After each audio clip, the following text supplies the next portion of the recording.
Naririto naman ang pagbabalik ng ermitanyo. Bago natin simulan ang kwento, ay huwag niyong skipan ng ads ang ating video. Yun lang. Maraming salamat. Matapos talunin nila Nuli ang naging kalaban nila sa sabungan na yon, wala ngang nagawa ang kanilang mga kalaban dahil dalawa lang ang panabong nilang dala-dala. Nanlilisik ang mga mata nitong nakatitig sa kanilang dalawa na para bang nais sila nitong lamunin ng buhay.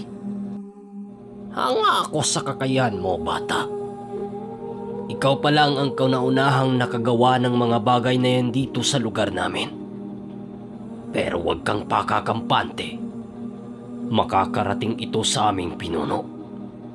At sisiguraduhin namin na hindi kayo magtatagal sa lugar na ito. Wika ng lalaki habang may kasamang pandidilat ng kanyang mga mata. Sige lang kaibigan, wala naman kaming ginagawang masama sa lugar ninyo eh. Baka siguro yung iba dito, meron. Tugon naman nila Nuli sa mga kalalakihan. Matapos ang tagpong yun, umalis na nga ang mga kalalakihan.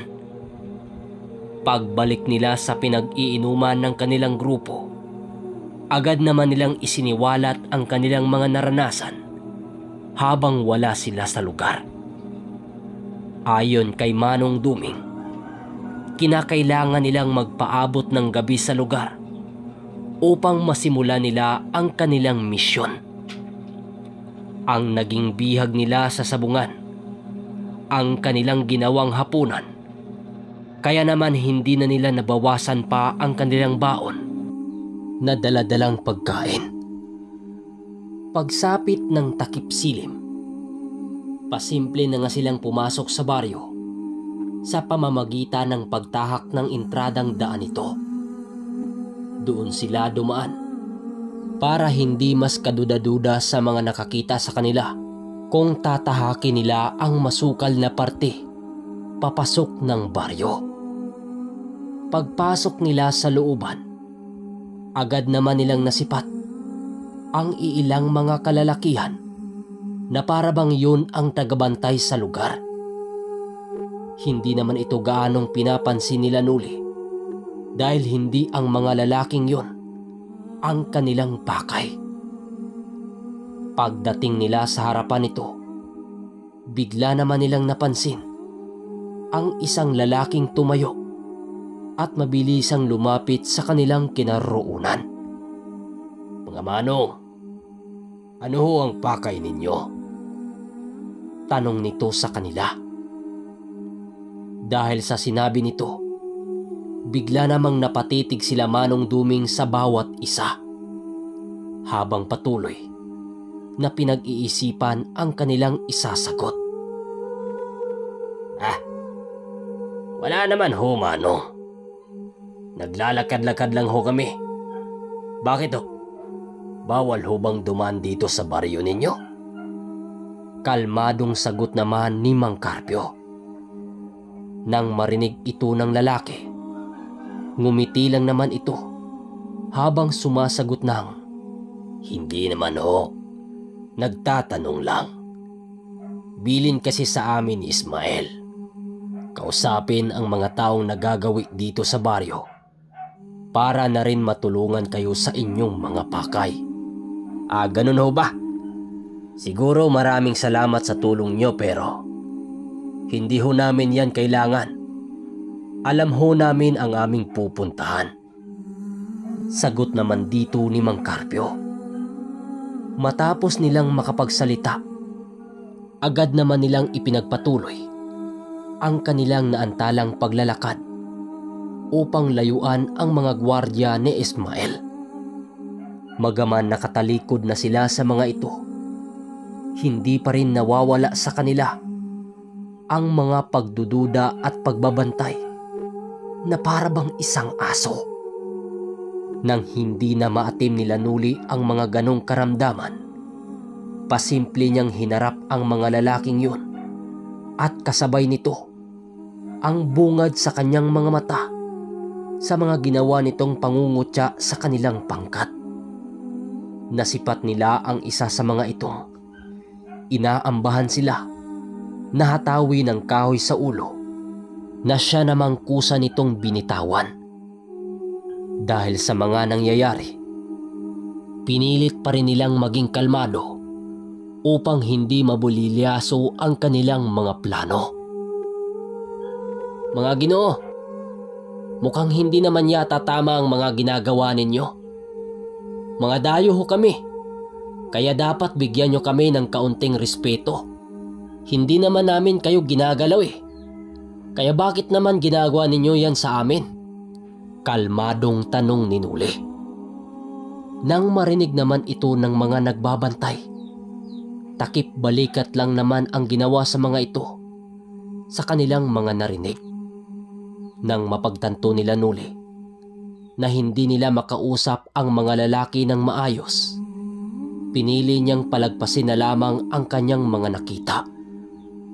Sa pagpatuloy ng kanilang paglalakad, nadapo na nga sila sa daan kung saan nakaharap ang tahanan ng lalaking kanilang tutulungan. Doon nila nasipat ang napakakalat na bahay nito na para bang ilang taon nang pinabayaan. Ilang minuto pa ang lumipas, doon nila nasipat ang sinabing gwardya ni Ismael. Nakaupo ang mga ito sa gilid ng mga bakuran habang dahan-dahang nakatitig sa kanilang mga kinaroroonan. Meron itong daladalang mga pamalo na tinatawag na puras, na para bang yun ang kanilang mga sandata sa loob ng kanilang pagbabantay. Matapos itong masilayan nila Manong Duming, agad din naman nilang binawi ang kanilang mga paningin at dali-daling naglalakad papalayo na para bang walang nakikita. Maya-maya pa, muli nilang nakita ang muling paglabas ng lalaki, hudyat ng kanilang paglapit sa bahay nito. Walang sabi-sabi, agad namang lumapit doon sila Nuli nang sa gayoy magawa nila itong makausap sa kasalukuyang kaganapan. Pagsilay sa kanila ng 6 na bantay sa kanilang kinaroroonan, agad naman itong nagsisitayuan at naglakad papunta sa kanilang kinaroroonan. Nang masipat ito nila Nuli at itong si Danilo, pasimple naman nilang siniko sila Manong Duming upang magawa nitong masipat ang kanilang mga nakita. Maya-maya pa, bigla naman silang natahimik nang masipat nila ang isang bantay na nakatayo sa harapan ng lalaki. Dahil sa pangyayaring yon, wala na ngang nagawa si Nuli upang tumahimik upang pakiramdaman ang buong paligid. Maya-maya pa, bigla naman silang napasipat sa isang bantay nang marinig nila itong magwika ng, "Ano ang pakay ninyo, mga Ginoo?" Kasabay ng pagwika nito ay ang siya namang marahang paghawak nito sa balikat ng lalaki na para bang pinapahiwatig nitong huwag magsalita ng kung ano sa kanilang grupo. Magaman na irita sila sa bantay na yon, nagawa pa rin nilang magtimpi nang sa gayoy magawa nilang malaman ang kinalagyan ni Ismael. Maya-maya pa, napatingin si Mang Carpio sa mukha ng bantay habang nagsasabi ng, "Sa totoo lang, kaibigan, isang tao lang ang pakay namin sa lugar ninyo. Kilala niyo ba si Ismael? Pinapasundo kasi siya sa amin eh." "Pinapasundo? Kanino?" "Wala pang sumusundo kay Pinunong Ismael. Sabihan mo dyan sa nag-utos sa inyo, kung gusto niyang makita, siya ang personal na pumunta rito." Sagot naman ng bantay. Matapos nitong makapagsalita, agad naman sila nitong nilapitan habang marahang tinaboy sa lugar. Paghawak ng bantay kay Mang Carpio, bigla naman itong natigilan nang maramdaman nila ang pagpupumiglas nito. Ilang minuto pa ang lumipas, hindi na nga nakatimpi si Manong Duming, kundi tigalpuhin ang isa sa mga ito. Si Mang Carpio naman, agad binulungan ang isang bantay para pasapiin ang salamangka. Dalhin mo kami sa pamamahay ni Ismael. Pagkatapos niyan, magpatiwakal ka sa harapan ng iyong amo. Wika ni Mang Carpio, paghawak nito sa kamay ng bantay. Nang marinig yun ng nilalang, walang pagdadalawang isip namang binitawan nito ang kanyang dalang pamalo at nag-umpisa na maglakad sa tirahan ni Ismael. Sumunod lang naman sila Manong Duming upang hindi sila paghinalaan ng iba nitong kasama. At sa mga tao sa baryo na nakakita sa kanila, ilang segundo pa ang lumipas, narating nila ang isang natatanging bahay na nakatirik sa lugar na yon. Bukod kasi sa napakaitim na kulay ng dingding nito, makikita mo talagang hindi normal ang mga taong naroon. Habang pinagmasdan nila ang napakalaking bahay, lumapit sa kanila ang bantay habang itinuro ang insaktong kinaroroonan ni Ismael. Matapos nilang masilayan ang kinaroroonan ng taong kanilang pakay, kampante naman sila na pumasok sa loob ng pinto nang walang kahit na anong iniisip. Pagsipat nila sa napakaraming bantay sa bahay na yon, pansamantala na muna silang tumigil upang makiramdam sa paligid.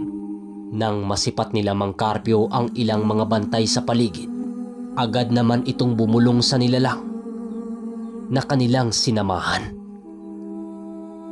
Kung sino ang unang lumapit sa iyo, yon ang una mong kikitila ng buhay. Humanda ka. Wika ni Mang Carpio sa bantay na nasa ilalim ng kanyang salamangka. Salamangkang itim. Si Manong Duming naman noon, nanatiling wag na munang umimik upang wag mapalabas ang kahit na anong aral nito, nang sa gayoy hindi sila mabuko sa kapangyarihan na bumabalot sa paligid ni Mang Carpio.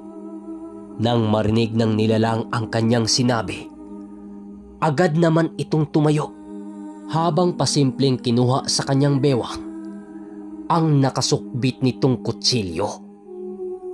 Paglapit ng isang bantay sa kanilang kinaroroonan, laking gulat na lamang ng mga nilalang sa paligid nang masipat nilang walang habas na pinagsasaksak nang kasama nilang bantay ang kapwa nito.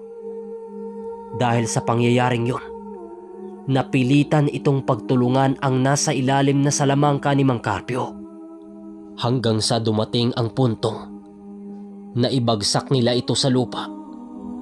Kahit anong pagpupumiglas ng gwardya sa kanyang mga kasama, tila ba naging imposible na ito dahil sa dami ng mga nilalang na nagtulong-tulong sa kanya. Ilang sandali pa ang lumipas, wala na ngang nagawa ang bantay na biktima ni Mang Carpio, kundi sumuko dahil sa pinsalang kanyang natamo. Nang masipat ng mga bantay na hindi gumagalaw ang nilalang, doon pa lamang nila ito tinigilan. Nang masipat nilang nag-aagaw buhay na ang nilalang na yun, doon pa lamang sila tumigil sa kanilang mga ginagawa. Anong ginagawa nyo rito? Sabihin nyo. Alam kong walang traidor sa atin kay Pinonong Ismael. Kaya para sa akin, hindi ka panipaniwala sa akin ang kaganapang ito. Wika ng isang bantay nakakaiba ang itsura. Nakakalbo na ito at halos butot balat na ang pagmumukha nito na para bang isa ng bangkay. So mga kaermitanyo, hanggang dito na muna ang ating kwento. Sa mga mahilig sa sabong dyan, huwag kayong mag-alala dahil parte talaga ng kwentong ito ang sabong. Yun lang, maraming salamat. Hanggang sa muli.